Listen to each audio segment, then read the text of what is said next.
Hello guys. Welcome to Pakistani real reaction. तो कैसे हैं आप सब? उम्मीद है आप सब बढ़िया होंगे, मजे में होंगे और खुश भी होंगे। मेरा नाम है मुदस्सिर। मैं हूं बशीर। सो गाइस, डॉलर की शामत आ चुकी है।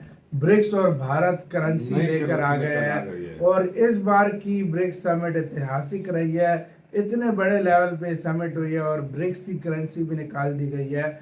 इसके ऊपर क्या है ब्रिक करेंसी, सारा कुछ देखेंगे कि अगर डॉलर का ये मुकाबला करेगी तो काउंट करते हैं 3 2 1 एंड स्टार्ट। पिछले 1.5-2 सालों में ब्रिक्स संगठन की चर्चा दुनिया में इतनी ज्यादा हुई है जितनी कि G20, G7, यहाँ तक कि यूनाइटेड नेशन की मिलाकर नहीं हुई। और इसमें भी सबसे ज्यादा डिस्कस किया जाने वाला टॉपिक था ब्रिक्स की करेंसी, यानी कि ब्रिक्स संगठन का अपना खुद का रुपया। इसका कारण है अमेरिकी डॉलर, क्योंकि दुनिया के ज्यादातर देश, ज्यादातर लोग तंग आ चुके हैं अमेरिकी डॉलर, उसकी दादागिरी और उसके प्रभुत्व से, जिसके पास अब इतनी ताकत है कि वो दुनिया के 80% व्यापार को कंट्रोल करता है। चाहे चीन हो, भारत हो, मिडिल ईस्ट के देश हो, हर जगह अमेरिकी डॉलर का एक छत्र राज है। और ये कितनी ज्यादा पावर रखता है ये हमें यूक्रेन युद्ध के बाद पता चल चुका है, जब अमेरिका ने इसी अमेरिकी डॉलर और अपने स्विफ्ट सिस्टम का इस्तेमाल करते हुए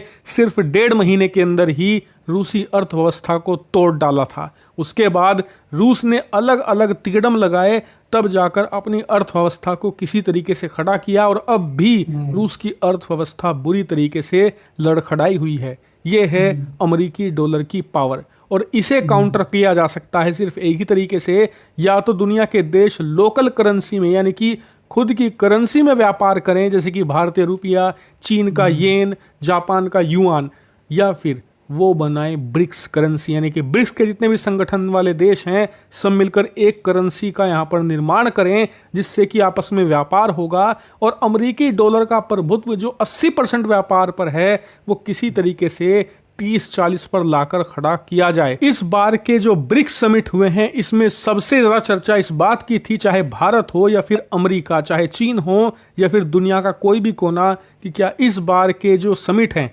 इसमें ब्रिक्स करेंसी का मुद्दा उठेगा, और वो बिल्कुल उठा है। लेकिन ब्रिक्स करेंसी के साथ साथ यहाँ पर आ चुका है ब्रिक्स पेमेंट सिस्टम। आप अपने स्क्रीन पर देखिए, जब ब्रिक्स की समिट स्टार्ट हुई अब से 2 दिन पहले, तो जगह जगह इस प्रकार के कियोस्क लगे दिखे जहां पर आप ब्रिक्स पेमेंट का इस्तेमाल करते हुए कॉफी खरीद सकते थे या फिर कोई भी आइटम खरीद सकते थे। ये एक तरीके का प्रोमो था, यानी कि एक डेमो था कि ब्रिक्स का जो डिजिटल पेमेंट सिस्टम होगा वो कैसे काम करेगा। भारत का एक आदमी कल को चीन में जाता है तो वो ब्रिक्स पेमेंट सिस्टम के जरिए बड़ी आसानी से पेमेंट कर सकता है। रूस का कोई आदमी कल को भारत में आता है तो इस प्रकार से स्कैन करके वो पेमेंट कर सकता है, यानी कि एक तरीके से जैसे भारत का रुपया है कुछ प्रकार से ये उसी प्रकार के इंटरफेरेंस का इस्तेमाल करता है। लेकिन ये अभी डेमो फेज में है, लेकिन कुछ समय के बाद ये वास्तविकता बन जाएगा। आने वाला 1-1.5 साल के अंदर आप इसे कॉमनली यूज होते देख सकते हो। लेकिन जो सबसे मेन इवेंट था ब्रिक्स करेंसी, यानी कि ब्रिक्स संगठन का खुद का रुपया। स्क्रीन पर आप देख सकते हैं ये फोटो कल वायरल हो गई दुनिया भर में, जिसमें आप देख सकते हैं रूस के राष्ट्रपति व्लादिमीर पुतिन ब्रिक्स करेंसी का एक नोट हाथ में थामे दिखे और उसे उन्होंने कुछ लोगों को दिया भी। और इसके बाद दुनिया भर में चर्चा चल पड़ी कि यही ब्रिक्स का नोट होगा। आप देख सकते हैं कुछ इस प्रकार का इसका डिजाइन है और यह कहा जाने लगा कि यही अब वास्तविकता बन जाएगा, अमेरिकी डॉलर को टक्कर देगा। लेकिन सच्चाई क्या है? तो सच्चाई ये है कि जब पुतिन ब्रिक्स समिट की एक बैठक खत्म करके आराम करने के लिए जा रहे थे, तभी वहां पर खड़े एक पत्रकार ने उन्हें ये ब्रिक्स समिट का जो नोट है ये थमा दिया कि आप देखिए इस प्रकार से नोट बनाइएगा। इसे देखकर पुतिन हंसे, मुस्कुराए, उन्होंने ध्यान से देखा, उन्हें पसंद आया इसका डिज़ाइन। इसके बाद उन्होंने बाकी पत्रकारों को दिखाते हुए कहा कि देखिए ब्रिक्स से अब लोगों को कितनी ज़्यादा उम्मीदें हैं, लोग चाहते हैं कि इस प्रकार की चीज़ें भी हों। लेकिन क्या ये होंगी? ये बात आप जान लीजिए कि ब्रिक्स करेंसी एक ना एक दिन आएगी। हाँ, इस बात पर बहस हो सकती है कि इसका प्रारूप कैसा होगा। जैसे कि अब कहा जा रहा है रूस में कि ये इस प्रकार के नोट के फॉर्म में नहीं आएगी, ये एक प्रकार की डिजिटल ट्रांजैक्शन करेंसी होगी। यानी कि अगर कोई भारत UPI भी से हो सकता एक्सपोर्ट है। कर रहा है बड़े लेवल हाँ पर भाई। रूस में, तो रूस उसके बदले में भारतीय एक्सपोर्टर को सीधे यहाँ पर भारतीय रुपया नहीं देगा, ना ही वो अमेरिकी डॉलर या खुद ब्रिक्स की करेंसी करेंसी देगा। रूबल देगा। वो क्या ब्रिक्स करेगा, करेंसी सबसे देगा। पहले अपनी खुद की मुद्रा रूबल को कन्वर्ट करेगा ब्रिक्स करेंसी में, उसके बाद वो डिजिटल पेमेंट कर देगा भारत के उस बड़ा easy हो एक्सपोर्टर जाएगा को। भारत business का तो यार, हाँ एक्सपोर्टर भाई। उस ब्रिक्स करेंसी हाँ, को लेकर जाएगा भारत सरकार के पास, सरकार उस ब्रिक्स करेंसी को भारतीय रुपये में कन्वर्ट करके उसे पैसे दे देगी। कुछ इस प्रकार से ये काम कर सकता है। हालांकि आप कहोगे कि ब्रिक्स करेंसी की क्या वैल्यू होगी, ये कैसे जांचा जाएगा? तो रिपोर्ट्स बताती हैं कि भारत, चीन और रूस, ये तीन देश गोल्ड के बहुत बड़े भंडार रखने वाले देश हैं और बहुत ही अच्छी खासी मात्रा में सोना इनके पास है। ऐसे में सोने से ये बैक करेंगे ब्रिक्स करेंसी को, जिससे कि ये डॉलर के मुकाबले ज़्यादा विश्वसनीय हो जाएगी और डॉलर के मुकाबले ज़्यादा स्टेबल भी होगी। इसके अलावा दुनिया का ट्रस्ट भी इस पर ज़्यादा होगा, क्योंकि इस ब्रिक्स करेंसी को न तो भारत कंट्रोल कर सकता है, ना चीन, ना ही रूस।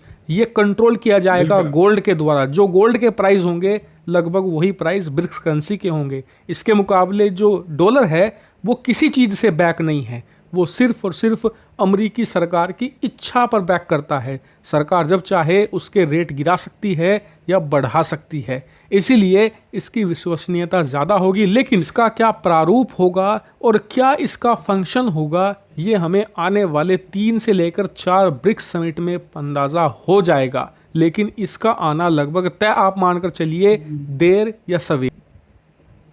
ऐसे भी जादू यार, वीडियो खत्म यार। वैसे वो आइडिया बड़ा मस्त था, ऊपर इंडिया का झंडा बना हुआ था, बाकी सारे बने हुए थे यार, बड़ा हाँ भाई कमाल बड़ा का यूनिक सा था। लेकिन मैं एक बात बताऊं, इतनी जल्दी इंडिया सहमति नहीं देगा इस चीज को। जाहिर बात है, लेकिन इंडिया इस दे भी देगा जल्द, क्योंकि इंडिया अब ये इस तरह, जिस तरह जब अब चाइना के साथ मसले सॉर्ट आउट हो गए हैं भारत के, बिल्कुल। तो अगर ये लॉन्ग टर्म पीस चलती है, लॉन्ग टर्म दोनों के बीच में कोई मसला नहीं होता, तो ये बहुत बड़ा ब्लॉक बनेगा असल भाई। में बहुत मसला बड़ा, पता है हाँ। क्या है? असल में मसला ये है ना कि एकदम से चाइना पे इंडिया ट्रांसफर नहीं कर सकता। वो तो नहीं कर सकता, लेकिन और- रूस पे कर और सकता है। और ये हाँ। जो संगठन अगर बढ़ता गया ना, हाँ। फिर वाकई एक बात हो सकती है हाँ। जिसकी वजह से अगर इंडिया पक्का मैं कहता हूं अगर पार्ले में चला गया फिर मसला होगा। अगर इंडिया के साथ रिलेशन रखने हैं यूरोप ने, कनाडा ने, वीटो पावर या दे दो। दूसरे देशों ने वीटो दे दो। वीटो भारत को उधर मिल गई, यही तो फिर मैन काम हो जाएगा। इसका एक हल है। हाँ। इंडिया को वीटो मिल गया, सवाल ही पैदा नहीं होता इंडिया उधर जाए। सही बात है। इंडिया को अगर वीटो, ये एक किस्म का मैसेज दिया इंडिया ने। इंडिया सीधा मैसेज उनको ये देगा। मैसेज था एक किस्म का। ये सारी बातें करके ये सारा कुछ देखो, कुछ कंट्रीज होते हैं वो बात मुंह से नहीं बोलते, वो एक किस्म का मैसेज देते मैसेज हैं देते कि भाई मेरे जाने से या हमारे इकट्ठे होने से क्या फर्क पड़ सकता है। ये एक मैसेज था। अगर ना हुआ तो फिर इंडिया कुछ भी सोच सकता है। जाहिर बात है। आपका क्या इसके ऊपर क्या कहना है, अपनी राय दें कमेंट सेक्शन में। आपकी क्या राय है? अपना बहुत ज्यादा कार्य है तो है।